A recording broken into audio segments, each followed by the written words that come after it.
Welcome to Français facile, Easy French. Bonjour à tous. Avant de commencer, je vous demande d'activer la fonction de traduction afin d'améliorer la compréhension du texte.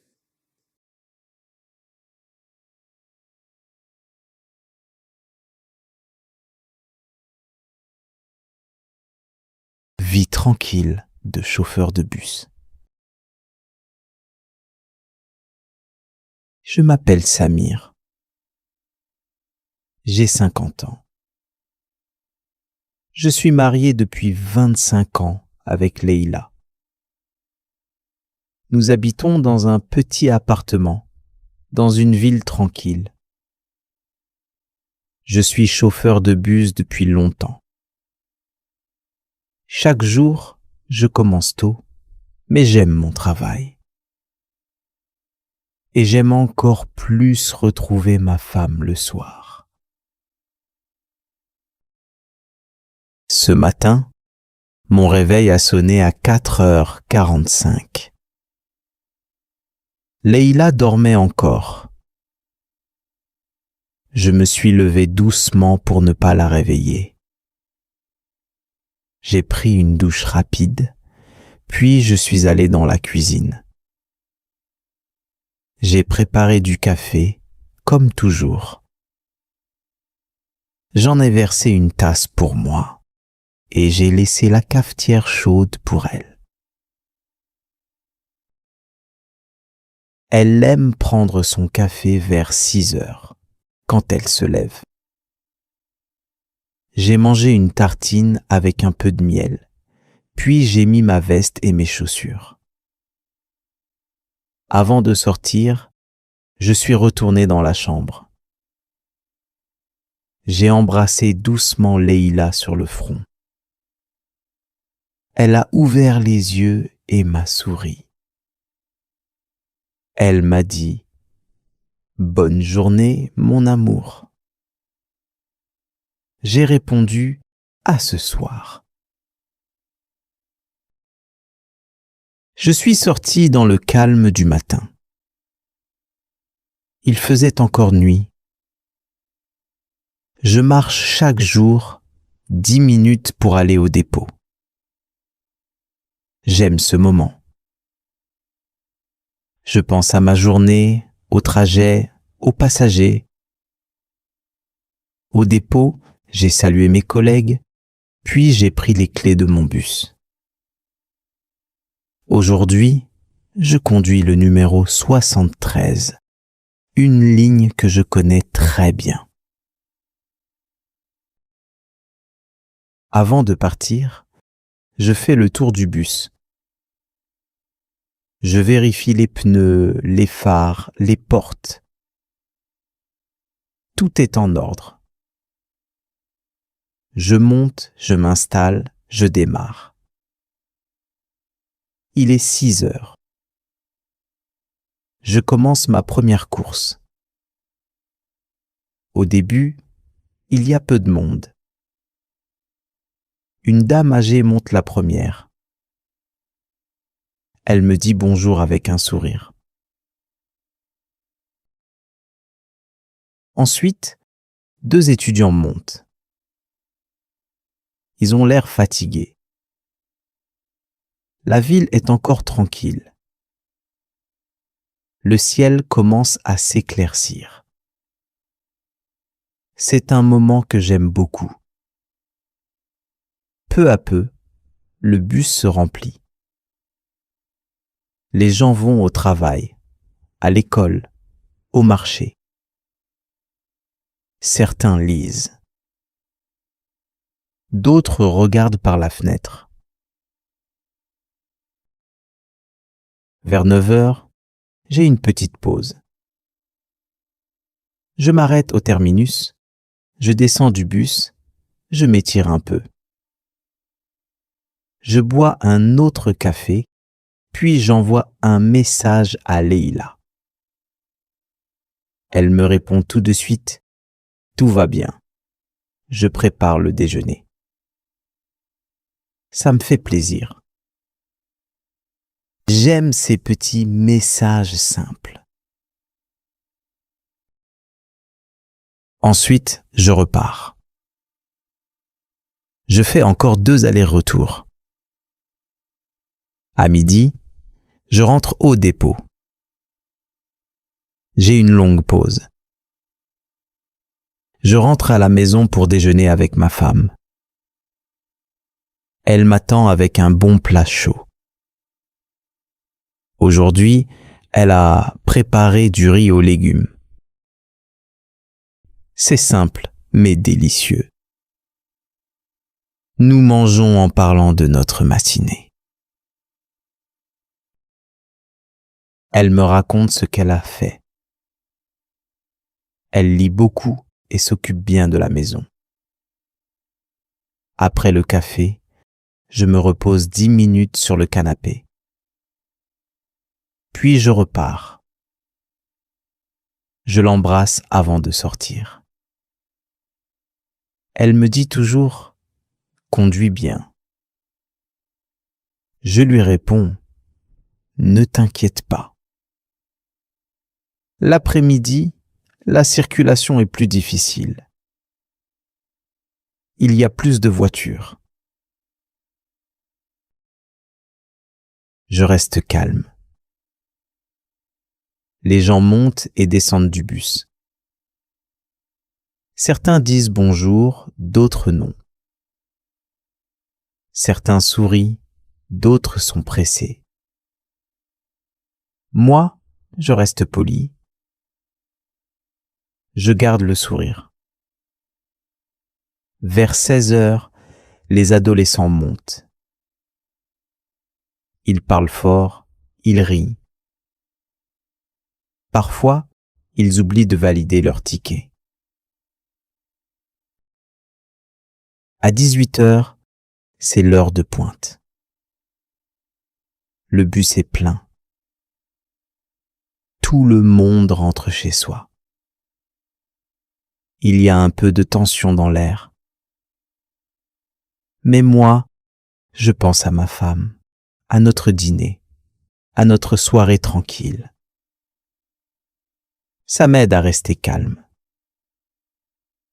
Ma dernière course se termine vers 20 heures. Je rentre au dépôt, je gare le bus, je coupe le moteur. Je remplis les papiers, puis je rentre chez moi à pied. Il fait nuit, mais je suis content. Une autre journée s'est bien passée. À la maison, Leïla m'accueille avec un grand sourire. Elle a préparé une soupe chaude. Nous dînons ensemble. Nous parlons, nous rions. Ensuite, nous regardons un peu la télévision. Puis, nous allons nous coucher. Je la regarde, je lui prends la main, et je pense que ma vie est simple, mais belle. Je ne veux rien de plus. Juste elle, mon travail et la paix de nos soirées.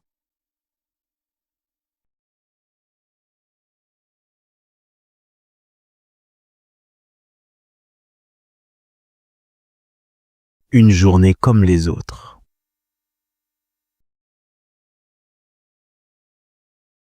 Je m'appelle Julien. J'ai 37 ans et je vis seul dans un petit appartement au 3e étage, dans une rue calme, pas loin du centre-ville. Ma vie n'est pas très extraordinaire, mais elle me convient. J'aime les petites choses simples du quotidien. Chaque matin, je me lève à 6h30. Le réveil sonne toujours au même moment. Parfois, je voudrais rester au lit plus longtemps, mais je sais que la journée ne va pas m'attendre. Alors, je me lève doucement, j'ouvre les volets et je regarde le ciel. Quand il fait beau, je me sens déjà un peu plus heureux. Je commence ma journée par un bon café noir. Je n'ajoute jamais de sucre ni de lait.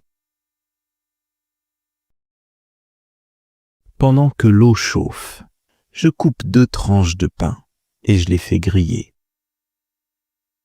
Ensuite, je mets un peu de beurre et de confiture de fraises. C'est mon petit déjeuner préféré. Pendant que je mange, j'écoute la radio. J'aime bien entendre les informations du matin, même si, souvent, les nouvelles ne sont pas très joyeuses. Vers 7 heures, je prends ma douche. J'utilise toujours le même gel douche à la menthe. L'odeur me réveille mieux que le café. Ensuite, je m'habille. Je porte presque toujours la même chose. Un jean, une chemise claire et un pull en hiver. Je n'aime pas perdre du temps à choisir mes vêtements. Puis, je me brosse les dents, je mets un peu de parfum, je prends mes clés, mon téléphone et je pars. Je travaille dans une librairie.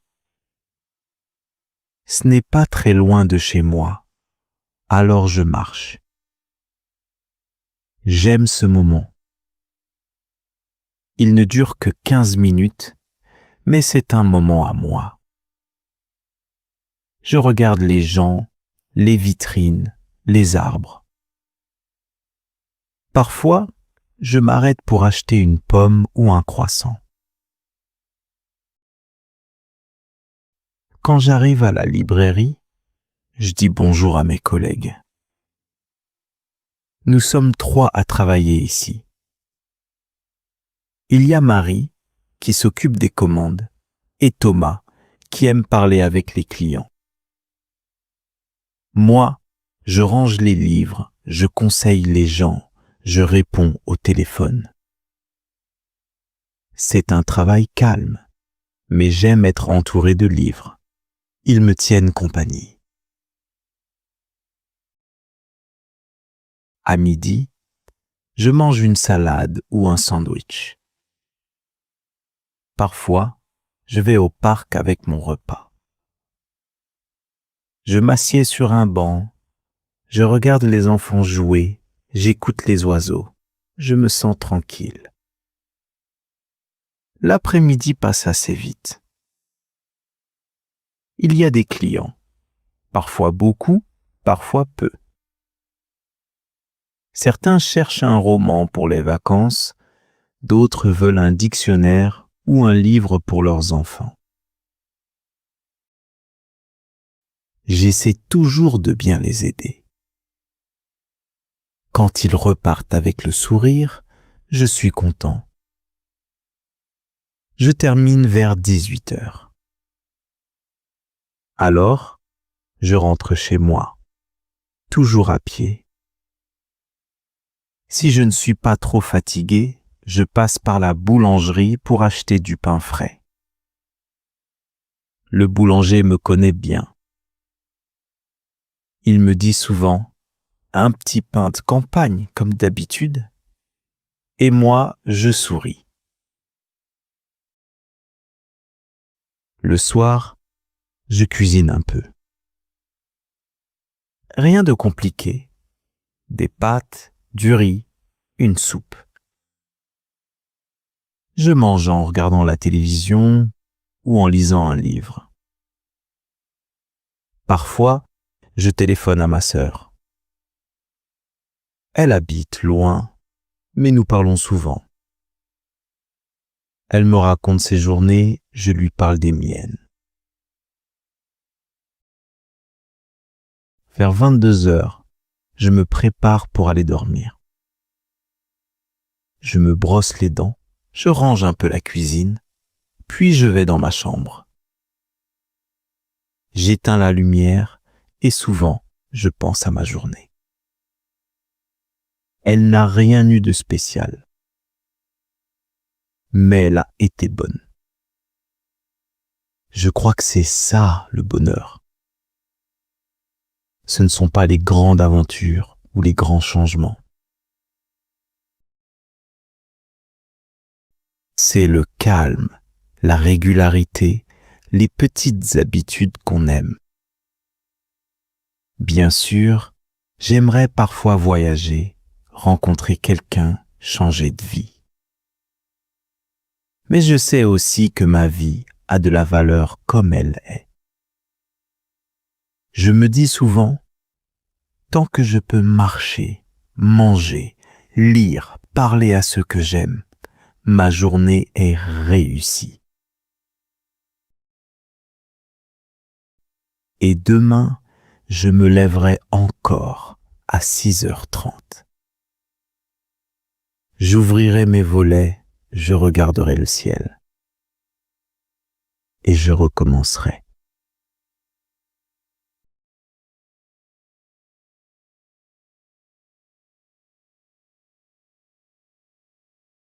Moi, Julien, j'apprends à cuisiner pour elle. Je m'appelle Julien. J'ai 42 ans et je suis marié depuis 12 ans avec Claire. Nous avons 2 enfants. Nous vivons dans un appartement simple mais chaleureux, au cœur d'une ville moyenne. Pendant longtemps, c'est ma femme qui a cuisiné pour la famille. Moi, je faisais la vaisselle, je sortais les poubelles, je faisais les courses. Mais je ne savais rien faire en cuisine. Même pour cuire un œuf, j'hésitais. Un jour, Claire est rentrée très fatiguée du travail. Elle avait mal à la tête et n'avait pas envie de cuisiner. Elle s'est assise dans le salon, silencieuse. Les enfants jouaient dans leur chambre. Je l'ai regardée et j'ai eu une idée. Je vais apprendre à cuisiner pour l'aider, pour lui faire plaisir. Le lendemain, après avoir déposé les enfants à l'école, j'ai ouvert YouTube. J'ai cherché recettes faciles pour débutants. Je suis tombé sur une vidéo intitulée Omelette simple en 10 minutes. J'ai regardé attentivement. Ensuite, j'ai pris un carnet et j'ai noté les ingrédients. Œufs, sel, poivre, lait, fromage râpé, huile d'olive. Je suis allé au supermarché du quartier. Je connaissais bien les rayons, mais cette fois, c'était différent. Je choisissais les produits avec soin.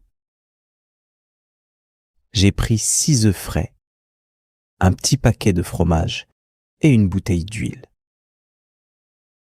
Puis, je suis rentré à la maison. Dans la cuisine, j'ai sorti une poêle, un bol, une fourchette.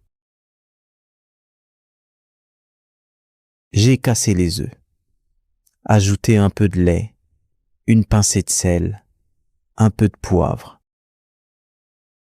J'ai battu le tout. La poêle a chauffé doucement. J'ai versé le mélange, puis j'ai attendu. Quand j'ai vu les bords devenir dorés, j'ai ajouté le fromage. L'odeur était bonne. J'étais fier. Pour la première fois, j'avais préparé un plat, seul. À midi, Claire est rentrée. Je l'ai accueillie avec un sourire. J'ai fait le déjeuner, lui ai-je dit. Elle m'a regardé, étonnée. Puis elle a vu l'omelette sur la table. Elle a goûté, elle a souri. C'est bon, Julien, m'a-t-elle dit. Et moi, j'étais heureux. Ce jour-là, j'ai compris que cuisiner n'était pas seulement une tâche. C'était un geste d'amour, un moyen de prendre soin des autres. Depuis, j'ai continué. Chaque jour, j'ai appris une nouvelle recette. Riz aux légumes, soupe aux lentilles, salade composée, gâteau au yaourt. Je faisais des erreurs, parfois. Une fois, j'ai mis trop de sel. Une autre fois, j'ai oublié le couvercle et tout a débordé. Mais j'apprenais. Et Claire m'encourageait. Le samedi, je cuisine pour toute la famille. Je mets un tablier, je choisis une recette, je prépare tous les ingrédients.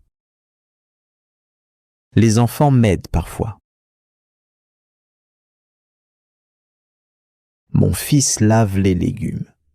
Ma fille coupe les tomates. Ensemble, on rit, on goûte, on découvre. La cuisine est devenue un lieu de vie. Pas seulement un endroit pour faire à manger. Maintenant, j'ai un petit cahier de recettes.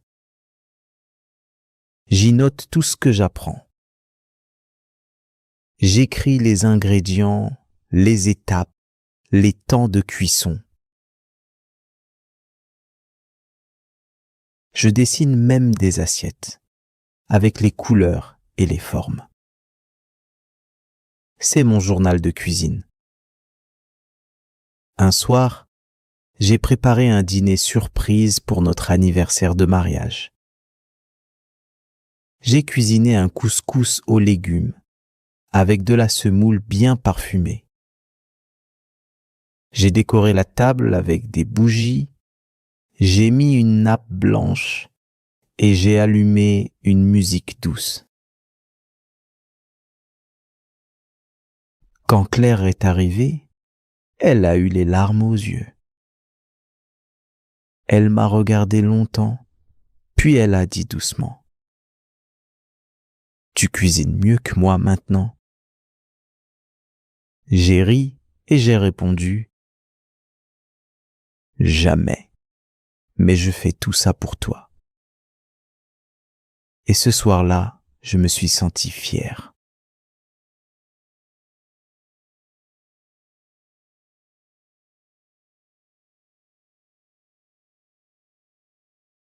Moi, Étienne, j'ai découvert le jardinage.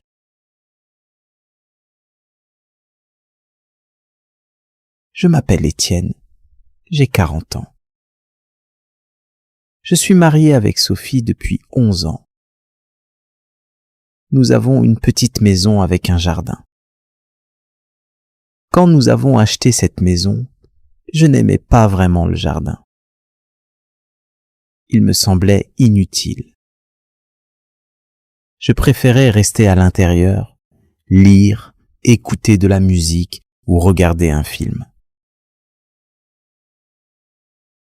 Mais un jour, ma femme m'a dit: « Étienne, le jardin est triste. Il faut faire quelque chose. » J'ai regardé dehors. C'était vrai. Il y avait de l'herbe sèche, de la terre vide, des feuilles mortes partout. Rien ne poussait. C'était gris, sans vie. J'ai haussé les épaules. Je ne sais pas jardiner, ai-je répondu. Mais Sophie a insisté. Alors, un dimanche matin, j'ai mis de vieilles chaussures, un pantalon usé et un t-shirt. Je suis sorti avec un râteau, une pelle et un sac de terreau. Je ne savais pas par où commencer, mais j'étais prêt à essayer. D'abord, j'ai ramassé les feuilles mortes. Puis, j'ai arraché les mauvaises herbes. Après 2 heures, j'étais fatigué mais content. Le sol était plus propre. Le jardin respirait un peu mieux. J'ai pris une photo.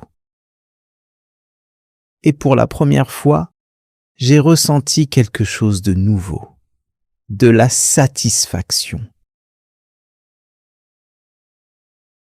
Le week-end suivant, j'ai décidé de planter quelques fleurs. J'ai acheté des graines, des marguerites, des lavandes, des tournesols. J'ai lu les instructions sur les sachets, profondeur, arrosage, soleil. J'ai suivi les étapes. J'ai creusé, semé, arrosé doucement. Chaque matin, je sortais pour regarder la terre. Les premiers jours, rien ne changeait. Mais une semaine plus tard, j'ai vu une petite pousse verte. Une tige fine, fragile, mais vivante. J'ai appelé Sophie. « Regarde, ça pousse !» Elle a souri et m'a dit « Tu vois, tu es un vrai jardinier maintenant. » Depuis ce jour, le jardin est devenu mon refuge. Je m'y sens bien. J'y passe du temps chaque week-end. Je plante, je taille, je désherbe. J'apprends à connaître chaque plante, chaque saison. J'ai même appris quelques noms compliqués. Hibiscus, camélia, romarin. J'ai aussi installé un petit potager. J'y ai mis des tomates, des radis, des courgettes, du basilic. Je les ai regardés pousser jour après jour. Et cet été, j'ai cueilli mes premières tomates. Elles étaient rouges, rondes, sucrées. Nous les avons mangées en salade. Les enfants étaient impressionnés. « Papa, ce sont vraiment tes tomates ?» ?»« Oui, les miennes, » ai-je répondu fier. Le jardin a changé notre vie. Avant, nous restions souvent à l'intérieur. Maintenant, nous passons du temps dehors. On y prend le petit déjeuner, on y lit, on joue, on parle. Parfois, on invite des amis. On met une nappe sur la table, on sert des plats simples, mais tout semble meilleur dans le jardin. Un soir, en regardant les fleurs sous la lumière du coucher de soleil, Sophie m'a dit « Je ne t'imaginais pas devenir amoureux de la terre. » Moi non plus, ai-je répondu. Mais la nature m'a appris la patience et elle m'a montré que les choses belles demandent du temps. Aujourd'hui, je comprends mieux les plantes. Quand une feuille jaunit, je sais que la plante manque d'eau. Quand une fleur s'ouvre, je sais qu'elle me remercie. Le jardin me parle. Et moi, je l'écoute. Je n'aurais jamais pensé dire ça un jour, mais j'aime jardiner. C'est devenu une partie de moi. Ce n'est pas seulement une activité. C'est un moment de paix, de silence, de connexion. Alors, si un jour vous avez un jardin, même petit, ne l'ignorez pas. Prenez une pelle, un arrosoir et commencez. Plantez une graine, attendez, observez. Vous verrez, la terre a beaucoup à offrir à ceux qui prennent le temps de s'en occuper. Et moi, Étienne, l'homme qui ne savait pas planter une fleur, je suis devenu, avec mes mains sales mais mon cœur léger, le jardinier de ma propre vie.